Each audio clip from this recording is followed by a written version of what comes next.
Hey, what's up, lightboltjoe here. Today we're going to discuss the 2004 short film Clerks: The Lost Scene. So, Kevin Smith wrote this. This was a special release on the Clerks 10th anniversary edition DVD. And this is the scene that he writes where Randall and Dante, Jeff Anderson's character, Randall Graves, and Dante Hicks's character, played by Brian O'Halloran, go to Julie Dwyer's funeral wake in the middle of Clerks, 1994 Clerks. And then we see them go into the funeral home and then leave abruptly and race to the car. But we don't know what happens in there, right? This is the scene of what happens in there. And they cut this. Scott Mosier, producer, friend of Kevin's, suggested he said we can't do this. It's going to cost too much. We have to rent out a funeral home. We have to pay extras, for mourners. We have to rent a casket. It's going to be too much money. So they spent the money then in regards to just the Quick Stop and the RSV video, just that strip mall. So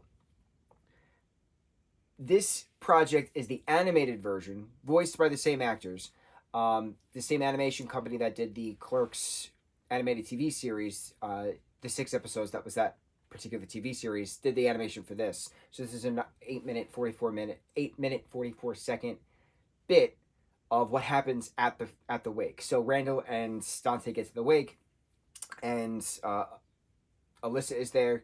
Joey Lauren Adams voices Alyssa in this, and we don't meet Alyssa until Chasing Amy, but her sister's in Clerks, and we're familiar with the character dynamic, and they all know each other, and she references friend of Brody's made a comment to Julie Dwyer that she was too fat for the TV show that they were filming the day before at the mall, because Mallrats technically is the day before the events of Clerks.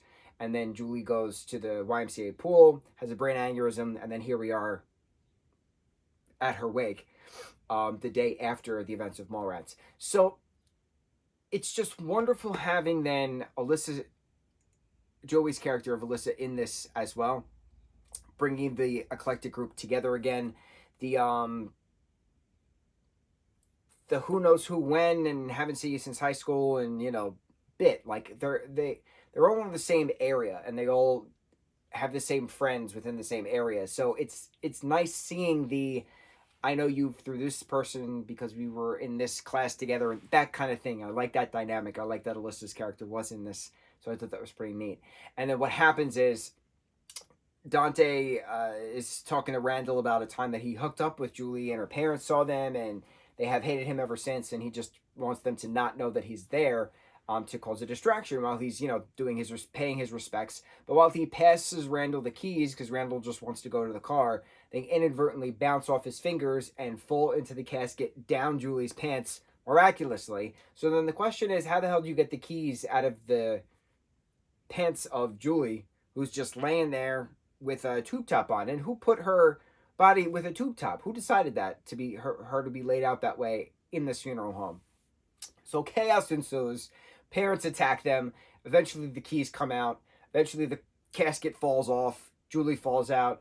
And it's a comedic staple when you have a comedy film taking place in regards to death. Death at a Funeral is one of my favorite comedies in general. Whether it's the UK version or the US version. It's so well done. It's so soap opera-y.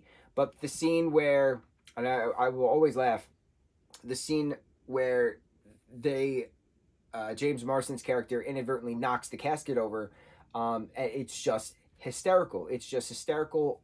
All chaos ensues, and that's what happened with this. The casket gets knocked over, all chaos ensues, and then the two of them run out of the funeral home, a la us seeing them in Clerks, 1994's Clerks, them leaving the funeral home.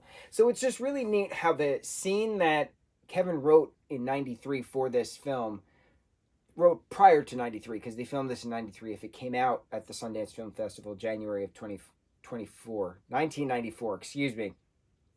It's neat seeing a scene that didn't come into fruition, but not even as in a live action fruition 9-minute scene, as a cartoon animated scene, a la the same animation that they did for the 6-episode TV series. So it's just really cool how it all comes together. It's one big View Askew universe. It all comes together. It was a funny scene, well done with the voice acting, Jeff has a very distinctive voice, and even with your eyes closed, you know that that's Randall speaking. Just the snips, the sarcasm. That's why I love Randall. Randall is very sarcastic and he's snarky.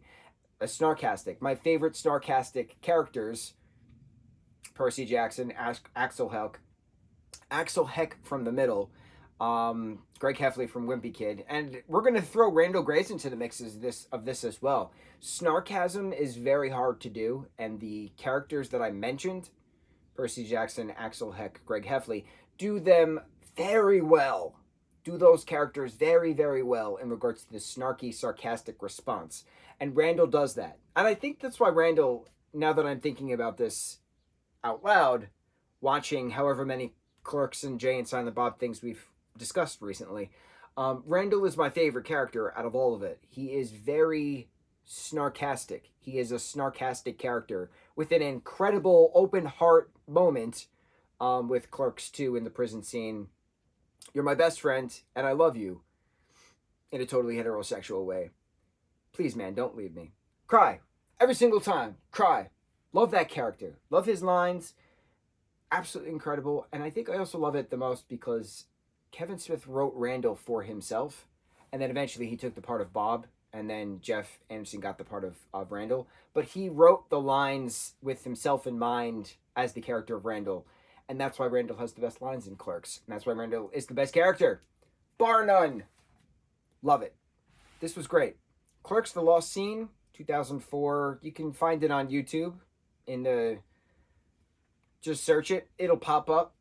Watch an ad. You're good to go. On to the next review. Mahalo.